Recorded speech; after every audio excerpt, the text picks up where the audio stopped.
चलिए भाई, तो समांतर श्रेणी का ये वाला सवाल देखते हैं। इस सवाल में क्या कह रहा है? इस सवाल में कह रहा है कि यदि एक समांतर श्रेणी के n 2n और 3n पदों का योग क्रमशः s1 s2 s3 हो तो सिद्ध कीजिए कि s3 बराबर 3 और in bracket s2 minus s1 होगा। ठीक भाई, तो एक अगर कोई समांतर श्रेणी है और उसके n पदों का योग, जो n पदों का योग है वो s1 हो, यानी कि S1 क्या है? S1 है n पदों का योग। ठीक भाई, यानी कि जो S1 है वो हो जाएगा Sn। और अब क्योंकि ये n पद का योग है तो यहाँ से हम S1 को क्या लिख सकते हैं? S1 को लिख सकते हैं क्योंकि हमारे पास Sn का जो फार्मूला होता है वो होता है n/2 2a plus n-1 into D. ठीक भाई, तो S1 को क्या लिख सकते हैं? S1 जो है यानी कि n पदों का योग ही S1 है, तो यहाँ पर हम S1 को भी यही लिख सकते हैं जो हमने Sn को लिखा है। तो S1 बराबर क्या आ जाएगा भाई? S1 बराबर आ जाएगा, जो Sn होता है वही S1 आ जाएगा। तो S1 बराबर आ जाएगा n/2 और 2a plus n-1 into D. ठीक भाई, तो यही क्या आ गया? S1 आ गया। और दूसरा कह रहा है कि 2n पदों का योग जो है वो S2 है। ठीक, तो यहाँ से S2 क्या आ जाएगा? S2 में जो n बराबर होगा वो क्या होगा? जैसे S1 में हमने क्या किया है, S1 में n बराबर n ही था। इस फार्मूले के हिसाब से S1 Sn के फार्मूले के हिसाब से, जो क्योंकि यहाँ पर n पदों का योग है, S1 में n पदों का योग है, तो Sn में हमने n की जगह n ही रखा है। लेकिन S2 निकालने के लिए अब क्योंकि यहाँ पर कह रहा है कि पदों की संख्या 2n है, 2n पदों का योग, यानी कि यहाँ Sn में हमें n बराबर 2n रखना पड़ेगा। ठीक भाई, तो S2 क्या हो जाएगा? S2 हो जाएगा 2n/2 और ब्रैकेट में 2a प्लस, और ये हो जाएगा 2n-1 इंटू डी, यानी कि जहाँ जहाँ n था वहाँ वहाँ हमने 2n कर दिया।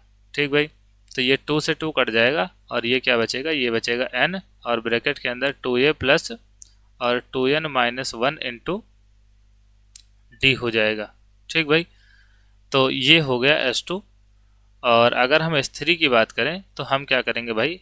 Sn में n की जगह पर 3n रख देंगे। ठीक, क्योंकि S3 जो है वो 3n पदों का योग है, तो यहाँ से n बराबर अगर हम 3n रख दें Sn के फार्मूले में, तो यहाँ से क्या आ जाएगा भाई? यहाँ से S3 बराबर आ जाएगा 3n/2 और ब्रैकेट के अंदर 2a प्लस n-1 इंटू, अच्छा n नहीं 3n, ठीक 3n-1 इंटू डी हो जाएगा। ठीक भाई, तो ये आ गया S3।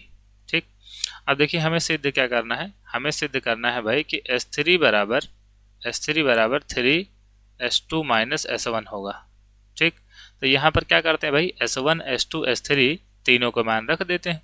तो S3 का मान कितना आया? S3 का मान आया है 3n/2 और ब्रैकेट के अंदर 2a plus 3n-1 into D, ये आया है।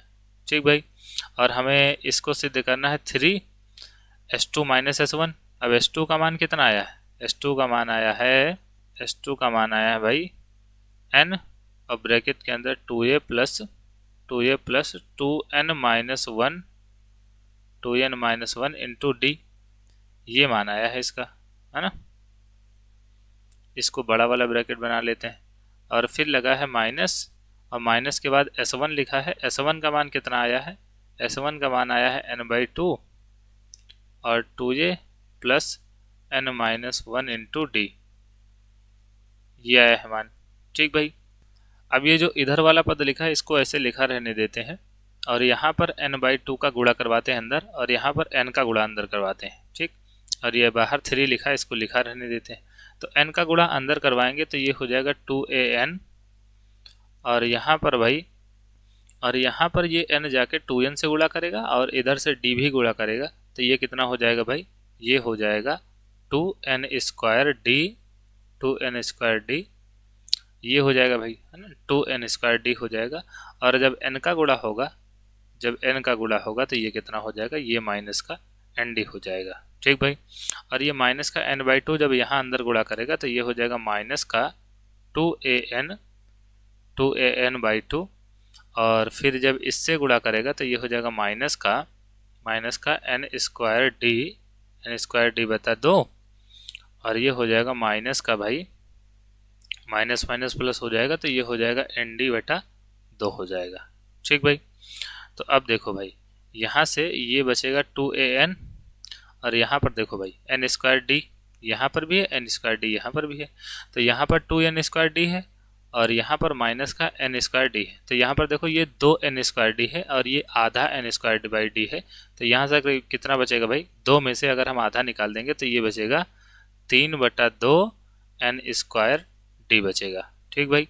और यहाँ पर अच्छा, यहाँ पर देखो an भी था, तो यहाँ पर अगर हम 2 से 2 काट दें और 2an में से एक an निकाल दें तो हमारे पास क्या बचेगा, हमारे पास एक an बचेगा। ठीक, तो यहाँ से 2an नहीं बचाते हैं, यहाँ से क्या बचाते हैं, यहाँ से बचेगा एक an, तो एक an बचेगा। ठीक, और यहाँ पर देखो nd है और यहाँ पर nd/2 है, तो ये एक nd है और ये आधा nd है। जब एक nd में से आधा nd निकल जाएगा तो माइनस का आधा nd बचेगा, यानी कि nd/2 बचेगा। ठीक भाई। अब यहाँ से देखो इन दोनों में से क्या कॉमन बाहर निकाल सकते हैं, इन दोनों में से nd बाहर निकाल सकते हैं, या फिर ऐसा सोचें कि हम सबसे भाई n बाहर निकाल सकते हैं। ठीक, सबसे n बाहर निकाल सकते हैं, तो सबसे बाहर निकाल लिया n, और हम चाहें तो सबके बटे में से 2 निकाल सकते हैं, तो सबके बटे में से 2 निकाल लिया। अब क्योंकि इसके बटे में 2 था नहीं तो यहाँ पर 2 का गुणा हो जाएगा, तो ये कितना हो जाएगा, ये हो जाएगा 2a।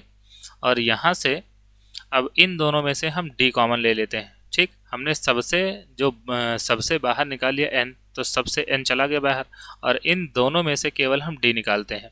तो यहाँ से भाई 2 तो चला गया है, बचा क्या है, बचा है यहाँ पर 3, और यहाँ पर n भी चला गया है तो एक n बचा है, और d को हम बाहर निकाल लें तो यहाँ से क्या बचेगा 3n माइनस, और d बाहर जाएगा तो यहाँ 1 बचेगा और बाहर आ गया d।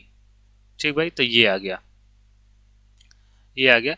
अगर आप इसको थोड़ा सा आराम से देखेंगे तो बढ़िया से आपको समझ में आएगा। यहाँ पर मैं कह रहा हूँ कि n सबसे बाहर कॉमन लिया तो n सबसे बाहर आ गया, और फिर यहाँ पर इन दोनों पदों में से मैंने d भी कॉमन लिया है अंदर की तरफ। तो यहाँ पर देखिए जो ये लिखा था भाई 3n/2 और 2a plus 3n minus 1 into D, एकदम वही ये आ गया है 3n/2 और 2a प्लस 3n माइनस 1 और इंटू डी। ठीक भाई, तो ये सिद्ध हो गया कि भाई S3 जो है वो बराबर होगा 3s2 माइनस S1 के। तो यहाँ पर हम लिख देंगे इति सिद्धम। तो भाई ये सिद्ध हो गया।